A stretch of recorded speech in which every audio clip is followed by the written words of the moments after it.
కన్ను కేవలం చూపు మాత్రమే కాదు, అంతకు మించి. మనం రోజూ వాడే కన్ను అనే పదానికి ఎన్ని తమాషా అర్థాలు ఉన్నాయో మీకు తెలుసా? ఎవరికైనా కన్ను కొట్టడం నుండి పక్కింటి వారిపై కన్నేయడం వరకు మన తెలుగులో ఈ చిన్న పదం చేసే హడావుడి అంతా ఇంతా కాదు.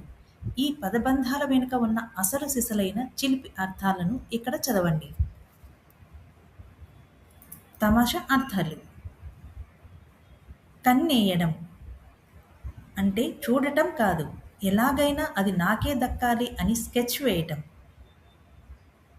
కన్ను కుట్టడం కంటికి దెబ్బ తగలటం కాదు, ఎదుటివారి ఎదుగుదల చూసి మన కడుపులో కలిగే అసూయ అనగా జెలసీ.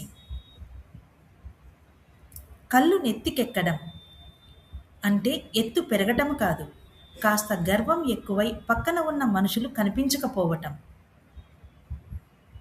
కళ్ళు కాయలు కాయటం అంటే బాదం కాయలు పండటం కాదు, ఎవరి కోసమో గంటల తరబడి ఎదురు చూసి అలసిపోవటం. కనువిప్పు కలగటం అనగా కళ్ళు తెరవటం కాదు, ఒక పెద్ద తప్పు చేశాక బుద్ధి రావటం. కన్ను కొట్టడం ఇది ఒక యూనివర్సల్ సిగ్నల్. దీని అర్థం సందర్భాన్ని బట్టి మారుతూ ఉంటుంది. Thank you.